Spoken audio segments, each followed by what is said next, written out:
Salut, bienvenue dans l'émission Good Morning CHU sur Radio CHU. Aujourd'hui, Cécile, Nina, Marie et moi-même Lucie recevons Jean Mérillot, chef restaurateur à la retraite. Bonjour Jean.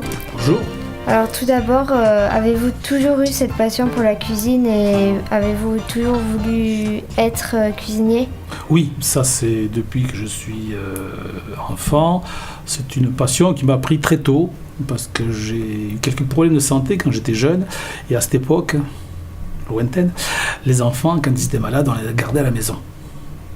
Donc ma maman était une gersoise, pays de la gastronomie, pays du bien vivre, faisait beaucoup à manger, puisqu'elle était à la maison, on était 4 enfants, faisait déjà beaucoup à manger, et j'étais dans cet tablier à la suivre partout, toute la journée, et le moment quand elle attaquait de faire à manger, c'était un moment pour moi sublime, parce que les odeurs, le plaisir à voir travailler, c'était intense, et je me suis dit, un jour, je ferai comme ma maman. Okay. Ça a commencé comme ça. Et ensuite, là où j'habitais, on habitait à côté d'un restaurant qui était assez renommé dans les Landes. Et quand j'allais à l'école, je passais devant ce restaurant et je voyais le patron souvent qui était un monsieur très connu, un grand gaillard, tout habillé en blanc et sa toque, et qui nous disait bonjour. Et son fils allait à l'école avec moi.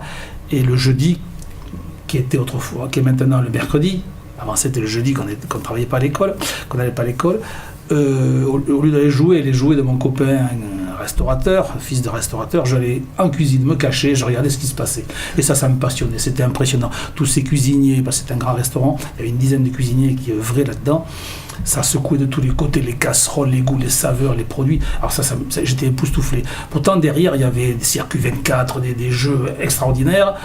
Et je préférais ça quand même, vous voyez. Ça a commencé, ça a amplifié. Et lorsque j'ai arrêté mes études, j'ai dit je vais être cuisinier, je vais rentrer dans une école hôtelière et je ferai cuisine. Donc, du coup, vous avez l'air très attaché à votre région. Mais oui. Est-ce que votre métier vous a amené à voyager ? Alors mon métier m'a amené à voyager, oui. Alors, j'ai commencé dans le Gers. Après, je suis parti à Monte-Carlo, à la principauté de Monaco, dans le quartier de Monte-Carlo, quartier des casinos, où je travaillais dans un restaurant très renommé, où là j'ai eu l'occasion de voir des stars de toutes les régions, de tous les pays, des rois, des reines, des princes et autres. Ensuite, je suis parti faire mon service militaire, je suis revenu dans la région, j'étais à Mont-de-Marsan. Ensuite, quand j'ai fini l'armée, je suis parti à Paris. Alors ça, c'est une histoire de fille. Hein. Je suis tombé amoureux d'une fille à l'armée qui voulait m'emmener à Paris. Ça, c'est quand on a 18 ans, on est sensible à tout ça. Donc, je me suis retrouvé à Paris dans des grandes maisons. Aussi, j'ai eu la chance de rentrer dans une très grande maison. Plusieurs, j'en ai fait 3 à Paris. Et ensuite, on m'avait proposé, un collègue qui arrivait de faire des croisières sur les bateaux, m'a dit, tiens, ils embauchent de la compagnie, là. Si tu veux, tu peux aller t'inscrire. Il y a une agence à côté. Donc j'étais dans le 8e arrondissement, donc il y avait tout ce qu'il fallait dans cet arrondissement-là. C'est les Champs-Élysées, c'est le rond-point des Champs-Élysées, les ambassades à l'Élysée. Vous voyez, le palais de l'Élysée est juste là, et le restaurant où je travaillais était à côté, c'était la cantine de l'Élysée, parce que beaucoup de personnalités venaient manger là. Et donc m'a envoyé vers cette agence, et je suis allé là-bas, j'ai écrit 3 mots sur un bout de papier. Le lendemain, j'avais à ce moment-là, on envoyait des... Comment ça s'appelait ? C'est des télégrammes, voilà. Je ne connaissais pas ça, mais c'était les années 71, 70, 71. On ne s'envoyait pas de texto, c'était un télégramme. Ça passait par la poste, et un postier venait porter à la personne ce bout de papier avec écrit. Donc j'ai reçu un télégramme, et ce télégramme me disait présentez-vous demain matin au plus vite à Marseille pour partir en croisière. C'était extrêmement rapide. Lorsque je suis arrivé à Marseille, j'ai pris le premier train qui me tombait sous la main. Je suis arrivé à Marseille. Alors, Paris-Marseille, à cette époque, il fallait 8 heures. Je suis arrivé à Marseille et là, on m'a fait faire tous les vaccins possibles, imaginables, parce que quand vous travaillez sur un bateau, vous allez voyager, vous allez dans des pays différents. Donc, j'ai été vacciné sur tous les côtés et j'ai embarqué. 2 jours après, j'ai embarqué. La première partie de ce périple, et après, il y a l'autre partie. Je raconte maintenant. Mais du coup, c'était la question que j'avais envie de vous poser. Est-ce qu'après avoir voyagé comme ça, vous n'avez pas eu envie de créer votre propre restaurant, de vous installer quelque part ? Tout à fait. Donc j'ai bien voyagé, les bateaux de croisière, je suis revenu à Paris. À Paris, c'est ma première place de chef de cuisine. Vous savez, dans notre métier, on passe pas on passe que des concours, d'accord, faites une école de formation. Mais ensuite, pour décider si vous êtes... Il y a plusieurs grades, il y a commis de cuisine, premier commis, demi-chef de partie, second de cuisine, chef de cuisine.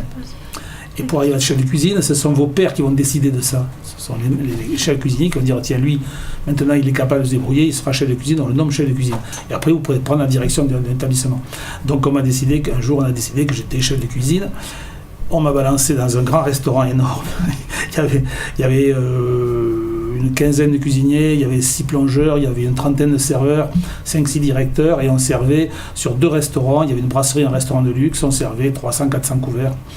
Et à 24 ans, je me suis retrouvé à gérer tout ça. C'est extrêmement complexe, c'est difficile, c'est stressant. Mais bon, j'avais un tempérament de feu, j'avais envie de gagner, j'avais envie de gagner de l'argent aussi, parce qu'on gagne beaucoup d'argent, il faut dire ce qu'il y a quand on est chef de cuisine. Et ça m'a permis de foncer. Et puis après, je me suis dit, quand j'ai fait ma preuve que je pouvais tenir une maison, j'ai dit, bonjour, il faudrait bien que j'en achète une. Et je me suis marié entre-temps, et le hasard a voulu que le papa de ma femme soit restaurateur au fin fond du Berry. Alors le Berry, c'est où, vous allez me dire? C'est le centre géographique de la France, Bourges, si vous voulez définir, entre Orléans et Clermont-Ferrand. Au milieu, il y a Bourges. Et j'ai pris le restaurant de mon beau-père, je lui ai acheté, et je l'ai tenu pendant 36 ans. Et donc, moi, pour rebondir sur la question de Cécile, comment êtes-vous devenu chef, votre parcours C'est le parcours qui a fait que la formation correspondait à mes capacités. Et puis, on engrange beaucoup de renseignements, de techniques, vu qu'on voyage. Et bon, travailler sur les bateaux, c'est une cuisine précise. J'ai travaillé à la montagne, je fais une saison à la montagne, on n'en a pas parlé, mais je fais une saison à la montagne, c'est une cuisine particulière. J'ai travaillé à Bordeaux un petit peu, c'est une cuisine. Paris, c'est une autre cuisine, on apprend. Alors on conseille aux cuisiniers de faire 1 an par maison. 1 an, ça correspond à 4 saisons. 4 saisons, 4 cartes au moins différentes, obligatoirement. Les plats d'hiver ne sont pas les plats d'été, de printemps ne sont pas ceux d'automne. Donc ça permet d'apprendre des techniques, des connaissances, des plats régionaux, des plats internationaux. Et à partir de là, vous formez, on reçoit tellement d'informations qu'on arrive après à garder tout ça. Et on peut après en tirer ce qu'on appelle de la création de plats, commencer à faire ses propres plats soi-même, commencer à inventer. Mais c'est long, ça prend 10 ans. C'est comme les médecins. Donc vous faites vos propres recettes et donc j'ai lu dans votre biographie que vous aviez le sirop aux aromates. Ah, le sirop aux aromates. Qu'est-ce que c'est que cette fameuse recette? Ça, c'est une fameuse recette, tout à fait. Alors ça, c'est une erreur au départ. C'est une plaisanterie, enfin une erreur qui est devenue une plaisanterie, qui est devenue un sirop qui a été commercialisé. Puis maintenant, j'ai pris ma retraite, j'ai arrêté. C'est un peu compliqué de commercialiser des produits et puis je n'ai plus envie de travailler. Au bout de 45 ans de travail, on s'épuise un peu. Ouais. Et pourtant, vous êtes en bonne forme. Oui, je suis en pleine forme, mais j'ai quand même l'âge du travail. Ça ne se voit pas, mais si un médecin pouvait me soigner l'arthrose, je serais bien content. Ça, c'est l'usure. Ça, on n'y peut rien, c'est normal. Autrement, je dirais, je suis en pleine forme. Donc, le sirop aux aromates, ça, c'est un jour du mois d'août. À cette époque-là, au restaurant, on faisait salonneter. Et dans l'après-midi, tous mes desserts que j'avais préparés pour le soir, puis c'était une période, c'était au mois d'août, c'était le 15 août, à cette période-là, on avait beaucoup de clients, on était complet matin et soir, pendant plus du mois, pratiquement le mois. Donc le 15 août est un jour encore particulier, et le soir, quand je suis arrivé à 17h dans ma cuisine, je reprenais la cuisine à 17h, après l'avoir quitté à 16h, une grande coupure, et je l'avais commencé à 6h du matin quand même. Faut pas oublier. et j'avais plus de dessert, plus rien. Alors je me suis précipité pour faire des desserts pour le soir, parce que j'avais quand même 50 couverts à nourrir le soir. Donc j'ai fait des choses simples. J'ai fait une salade de fruits, j'ai fait des tartes, j'ai fait des îles flottantes, des trucs basiques, très simples. Et pour ce qui est de la salade de fruits, je dis, je n'ai quand même pas fait une salade de fruits avec un alcool, et on n'en parle plus, et je vais sophistiquer un peu ça. Alors j'ai mis de l'eau à bouillir, et puis j'ai pris mon étagère où il y a marqué aromates dessus, j'ai pris cette étagère, j'ai pris un peu de menthe, un peu de poivre, un peu de basilic, un peu de genièvre, j'ai mis ça là-dedans, j'ai mis une goutte de rhum, j'ai laissé macérer, et quand les fruits ont été coupés, j'ai versé ça dessus, j'ai laissé imbiber, et on a servi pendant tout le service 7 coupes de fruits, une glace, un peu de chantilly, et puis le sirop par-dessus que j'avais fait épaissir un peu réduire, et ça avait beaucoup de goût. J'ai dit, ça avait quand même du goût, j'ai dit, c'est un peu fort, mais enfin, bon, on verra bien. Ça a eu un grand succès, tous les clients m'ont dit que c'était génial, et puis à la fin du service, j'avais plus de fruits, mais il me restait du sirop, beaucoup trop. J'ai quand même pas le jeté, c'était excellent. Alors je l'ai filtré, et le lendemain matin, j'avais une sorbetière, je l'ai mis dans ma machine à faire la glace. Et j'ai fait un sorbet. Et je trouvais ça génial. J'ai dit, ouais, c'est pas mal, ça m'a amusé. Et quand ce sorbet a été vendu, on l'a mis à la carte. Quand il n'y en avait plus, j'ai dit, bon, je vais refaire le sorbet, mais je vais rajouter un ingrédient à chaque fois que j'en ferai. On me fixe ça, 20. Et j'ai commencé à prendre un petit carnet et une bascule précise et marquait ce que je mettais et le poids. Et l'un dans l'autre, comme ça, chaque fois le sirop était un peu plus compliqué, enfin le sorbet était un peu plus compliqué, un peu plus complexe, des goûts différents, un dominait, l'autre était trop fort, pas assez, j'ai diminué, j'ai dosé, ça m'a pris 20 ans de travail en faisant un essai par semaine. Mais toutes les semaines, je me suis fixé à faire un essai. Au bout de 20 saveurs, on les reconnaît plus toutes, on ne non reconnaît plus rien. Le but c'était ça, c'est d'avoir un goût particulier sans reconnaître les saveurs. Et tant que je reconnaissais une saveur, je dis j'ai pas gagné, il faut continuer. Je voulais que les uns gomment les autres et donnent un goût particulier, original. C'était le but du sirop aux aromates. Mais du coup, de manière plus globale, avec vous en parliez tout à l'heure du fait d'avoir une carte par saison, est-ce que c'est pas trop compliqué de créer une carte justement avec différentes recettes Alors, ça demande du temps, ça demande de l'observation, il faut être curieux, il faut voyager. Vous savez, j'avais un jour de repos et ce jour de repos, qu'est-ce qu'on faisait quand on cuisinait? On mangeait chez les collègues. Et on va manger chez les meilleurs. Même s'il faut faire 300 km dans la journée, aller-retour, 600, on va si manger. Si la cuisine en vaut la peine. Voilà. Oui, si ça vaut la peine, ça vaut le détour, comme on dit. Donc on allait courir les grandes maisons, même les petites, parce que les petites ont des idées autant que les grandes, il ne faut pas se faire d'illusions, parce que les petits chefs deviennent grands après. Et donc voilà, on parcourait, ça vous inspire, ça donne des idées, vous pouvez comparer ce que vous faites, ce que font les autres. Il faut lire beaucoup de recettes de cuisine, il faut se renseigner à droite et à gauche, regarder des émissions. Les émissions à cette époque-là n'existaient pas, il n'y avait pas Top Chef et compagnie. La télévision, c'était autre chose. Il y avait 3 chaînes, on n'en parlait plus. C'était même en noir et blanc, les premières. Et donc ça nous inspirait quand même, parce qu'il y avait déjà un grand cuisinier qui faisait la cuisine, ça s'appelait Raymond Oliver, il y avait une émission de culinaire qui était déjà très bien faite. Et tout ça fait que des idées viennent. Et quand vous allez au marché, moi j'allais au marché, j'allais acheter mes produits, vous voyez des produits. Et quand vous êtes cuisinier, vous avez des saveurs en tête, en bouche même. Vous voyez, là il y a une carotte, là il y a un riz de veau, là il y a... Oh, mais c'est pas bête, je pourrais faire ça. Et dans ma tête, comme les cuisiniers, ça commençait à s'installer. Tiens, je sens cette saveur, je sens ça, si je fais ça. On arrive en cuisine, il faut qu'on achète ces produits, clac, on se met sur le plat. Ça marche pas, des fois c'est pas vendable, mais des fois ça marche, c'est bon. Voilà. Alors mon épouse a eu des déboires souvent, elle a eu des plats extraordinaires, puis elle a eu des plats mauvais des fois, elle a souffert, c'était la première qui souffrait. Et mes filles. Le cobaye.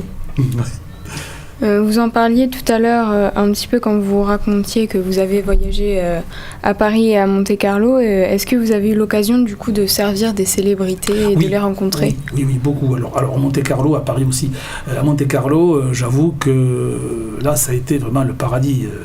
J'avais 18 ans quand je suis arrivé à Monte-Carlo, quand j'ai fini mes études, 18 ans. J'ai vu dans la salle des fois 5, 6, 7, 8 personnalités. Alors quand vous avez 18 ans, vous avez les yeux comme ça. Alors la première, c'est la princesse Grace Monaco, Grace Kelly, qui est décédée, qui un jour, elle devait le faire régulièrement, est rentrée dans la cuisine et est venue nous faire la bise. Attendez, ma maman, moi, pour elle, la princesse Grace, c'était... voilà. Et quand je lui ai téléphoné, je dis « Maman, j'ai embrassé la princesse Grace », elle me dit « C'est pas vrai ». Je dis « Ben si, c'est vrai ». Je lui dis « J'ai embrassé la princesse Grace Monaco ». J'ai serré la main au prince Régnier. Alors après, des personnalités, il y en a eu, en veux-tu, en voilà. Alors des anecdotes, un jour on avait Roger Moore et Tony Curtis, je ne sais pas si vous connaissez, ils sont Roger Moore, madame oui. Mieux, un peu plus âgés, donc je ne vais pas dire vieille, j'ai dit plus âgés légèrement. Hein. Et c'était des acteurs du moment qui faisaient des émissions qui s'appelaient Amicalement Vôtre, et ça se tournait beaucoup à Monaco. Ils avaient une Ferrari, ils faisaient les jolis cœurs avec la Ferrari autour du casino. Et ils sont venus manger, ils sont venus en cuisine nous féliciter parce que c'était excellent. Et ils nous ont demandé si on ne voulait pas servir de figurants dans des petites séries. Alors on dit que oui, on est 3-4 jeunes, les anciens ne voulaient pas, mais les 3-4 jeunes, on a dit oui, puis on a dit on vous serait payé en plus. Alors dès qu'on avait fini le travail, pouf, on allait à l'enregistrement, on servait, on ne voyait pas trop, mais enfin on sert de cobaye à droite à gauche, voilà, et puis on touchait un peu d'argent et on travaillait avec eux, c'était fabuleux. Alors, vous vous rendez compte, moi, je sortais de ma campagne, et tout d'un coup je me retrouve au casino à tourner des émissions de télévision. On n'était que des simples pions, mais bon, c'était marrant. Il y a eu ça, après un jour, le service se finit, puis un acteur un chanteur qui rentre, il s'appelle Léo Ferré, c'est un grand chanteur qui est décédé aussi, et puis qui rentre, il se met à chanter cet extra, il a chanté la chanson entière, rien que pour nous, en cuisine. C'est des grands moments, vous savez, quand vous êtes jeune, vous êtes là, c'est comme, je sais pas moi, quel chanteur vous aimez, Maître Gims qui rentre là, il vient nous chanter, ça s'appelle comme jamais. Ça fait drôle, hein. Je ne dis pas ça. Vous êtes là, tout jeune. Bon, j'ai vu après Johnny Hallyday, j'ai vu Sylvie Vartan, bien sûr. J'ai vu des princes, des rois, Louis de Funès. Alors, Louis de Funès, l'anecdote. Alors, l'anecdote de Louis de Funès. J'étais, moi, au fin fond du coup, j'étais jeune commis, je venais d'arriver dans cette grande brigade. J'étais au fin fond de la cuisine. Et puis j'entends tout le monde rigoler, mais moi j'avais du travail. Je me rappelle encore, j'avais des poissons grillés. Et ça, c'est un travail très difficile, très délicat. Sur un véritable grill. C'était pas un grill électrique Tefal. Non, un vrai grill. Donc il faut bien surveiller l'affaire, il faut bien regarder, il faut que ça soit quadrillé comme il faut qu'il y ait des carrés bien droits sur le poisson. C'était des sols. Et puis j'entends tout le monde rigoler, mais moi j'ai pas osé lever les yeux, puis d'un coup derrière moi j'entends ma biche. Je me retourne de Funès. Oh purée. J'ai sorti ma grille, je l'ai posée, puis je me suis dit, alors regardez, il nous a fait un sketch, il a fait l'idiot derrière nous. Il était en costume cravate, ça changeait un peu de ses tenues. Et c'est des grands moments, ça. Je ne dis pas quand vous êtes gosse, être là, c'est époustouflant. Et ainsi, je pourrais parler toute la nuit des vedettes que j'ai rencontrées. Après Paris, j'ai rencontré Jacques Chirac et son épouse, Mireille Mathieu, puis les ministres qui avaient à ce moment-là, le président de la République était Pompidou, qui est venu au restaurant Le Laurent, qui était une grande table à Paris, et était venu nous féliciter, pareil, nous serrer la main, nous encourager. C'est sympa, c'est des moments agréables. Oui, ça me tient ça. Et sinon, hormis la cuisine, est-ce que vous avez d'autres occupations ? Oui, bien sûr. Je faisais du rugby quand j'étais jeune. J'ai fait du judo, beaucoup de judo, longtemps. J'ai arrêté, je dois avoir 40 et quelques années quand j'ai quitté les tatamis. Je me défoulais un peu sur les tapis de judo. J'étais un peu brut, mais bon, ça me servait de défouloir. Après, j'ai attaqué l'ULM plus tard. Je suis pilote du ULM. Ça a été plus compliqué pour passer le brevet, parce que ça occupe, et moi j'avais très peu de temps. Quand vous êtes patron d'un restaurant, vous travaillez à peu près 13, 14, 15 heures par jour. Je travaillais que 6 jours et demi, il me restait une demi-journée. Mais bon, pour aller faire du ULM. Mais donc, l'ULM en dernière ligne droite, la dernière activité, ça a été l'ULM. Ouais. D'accord. Je m'occupe. Et vous animez sur notre radio l'émission Les secrets de la casserole. Pouvez-vous nous en dire plus ? Oui, alors c'est une émission, c'est une émission culinaire avec le technicien que vous connaissez, ingénieur, là, Monsieur Pierre, qui nous aide beaucoup, et que sans lui, on ne ferait pas grand-chose, et parce qu'il rattrape toutes nos erreurs, parce que nous sommes des amateurs, c'est du bénévolat, ce que nous faisons, donc on n'est pas des professionnels, on n'a pas la technique, mais Pierre est là pour nous recadrer de temps en temps. J'ai fait ça parce que, étant à la retraite, la présidente de Radio CHU est une amie, on a les mêmes points de chute, on est tous les deux berrichons, enfin je suis bordelais mais j'ai vécu très longtemps dans le Berry, elle est berrichonne, on s'est entendu et puis elle m'a demandé si je pouvais faire quelque chose, je lui ai proposé mes services et puis voilà, je fais cette émission Radio Casserole avec beaucoup de plaisir et d'intérêt. D'accord. Mais du coup, est-ce que ça n'a pas été trop dur de vous retirer de la vie active en étant restaurateur, même si on reste, quoi qu'il arrive, plus ou moins toujours dans le métier au quotidien ? Plus ou moins. Oui, ça n'a pas été compliqué, mais ça a été surprenant parce que j'ai quitté un endroit idyllique, on va dire, au milieu des fleurs de l'eau. J'avais une rivière, il y avait un bief, il y avait un champ, on avait 7 hectares exactement. Donc la partie paysager faisait 2000 hectares, des fleurs partout. On avait des cygnes, une clientèle intéressante. Je vivais au calme, on était en pleine campagne, on n'avait pas d'habitation. Le village était à 3 km et autour de nous, il n'y avait que les champs. J'ai quitté ça et je me suis installé en plein Bordeaux. Un appartement, pas de jardin, plus de verdure. Je me suis posé quelques questions. Puis après, je dis, bon, c'est comme ça, il faut faire avec. Puis j'ai trouvé des activités. Quand je suis arrivé à Bordeaux, mes filles étaient collégiennes. Donc, il fallait s'occuper d'elles. Elles sont jumelles. Donc, ça me donnait un peu de travail. J'avais des frères habités sur place. J'avais malheureusement un qui était malade gravement. Donc, je me suis occupé de lui. Donc, ça m'a vraiment occupé l'esprit et mon temps. Ce qui m'a permis de passer cette transition, qu'elle se fasse sans trop de problèmes. Est-ce que vous avez des préférences culinaires ? Est-ce que vous préférez cuisiner des recettes typiques de votre région ou pas du tout ? Je suis ouvert à tout, j'aime tout. Je suis très gourmand, très très gourmand. Mais j'ai une prédilection pour ce qui est poissons, crustacés. J'adore les langoustines, j'adore les homards, les crabes, les huîtres par-dessus tout. Moi, à Arcachon, je suis fou. Là. Quand je vais dans les cabanes, je goûterai toutes les huîtres, si on ne m'arrêtait pas. Ça, oui. Et puis, j'aime aussi les légumes. J'aime bien travailler les légumes. La pâtisserie, je suis gourmand de tout. J'aime bien, par contre, quelque chose que j'aime bien en pâtisserie, c'est le chocolat, par-dessus tout. Voilà. Comme je dis à mon médecin, il me dit qu'est-ce que vous faites quand vous avez très mal? Il me dit vous prenez un Doliprane? Je dis non, je prends un carré de chocolat, j'attends que ça passe. Ça fait du bien? Non, mais ça me fait plaisir. Il faut savoir se faire plaisir dans la vie. N'est-ce pas? Voilà. Bon, mais je voulais savoir aussi quelle était votre recette préférée. Ah, ma recette préférée. Si je la dis, vous allez rigoler. Hein. Alors, ce que j'adore manger, ça paraît bizarre, hein, c'est une salade de pommes de terre chaude avec de l'échalote et du vinaigre dessus. Tout simple. Mais, il faut que les pommes de terre soient cuites avec la peau. Ce soit des charlottes de préférence, coupées, pas trop fines, avec de l'oignon rouge ou de l'échalote grise, un peu de ciboulette dessus, une vinaigrette faite avec un vinaigre de vin de qualité. Si tout ça est rassemblé, je m'éclate, je suis heureux. Il ne faut pas grand-chose. C'est une recette du Gers ou... C'est une recette de partout. De partout. Partout, sur aucune... Voilà. Non, c'est... Alors, dans ma carte à moi, j'avais quelques recettes qui ont perduré toute ma carrière, où je n'ai pas pu les enlever de la carte, je me serais fait décapiter. Il y avait 2 recettes. Il y avait le feuilleté de blanc de poireau à la menthe fraîche. J'ai créé ça au début, je suis arrivé dans cette maison, qui s'appelait le Moulin de Chanéron. Et j'ai essayé plusieurs fois de l'enlever parce que ça m'agaçait. Puis c'était beaucoup de travail. Mais les clients me disaient, mais si vous ne refaites pas cette recette la prochaine fois, on ne reviendra plus. Bon, alors on l'a mis à vita aeternam. Et puis les aumônières de queue de bœuf au vin de Mentou. Le vin de Mentou, c'est un vin régional, comme le Sancerre, comme le Bordeaux. Et la queue de bœuf, c'est la partie extrémité du bœuf, qui est très parfumée. Il n'y a que des os dedans, hein, donc il faut en acheter une grosse quantité pour avoir un peu de viande. Et moi, j'avais trouvé la technique de le faire cuire en compoté dans le vin rouge avec toute une garniture, tout doucement. Alors je le mettais à couvert et je laissais cuire 6 heures. Donc ça compotait, ça passe.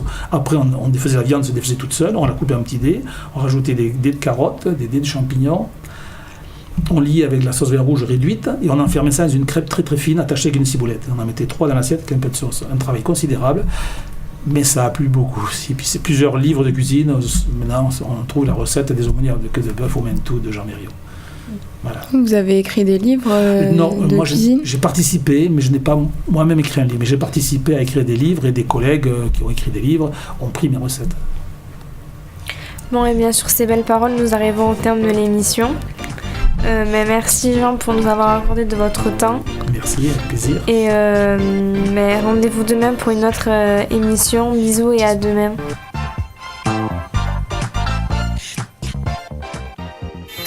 Bon après-midi sur Radio CHU.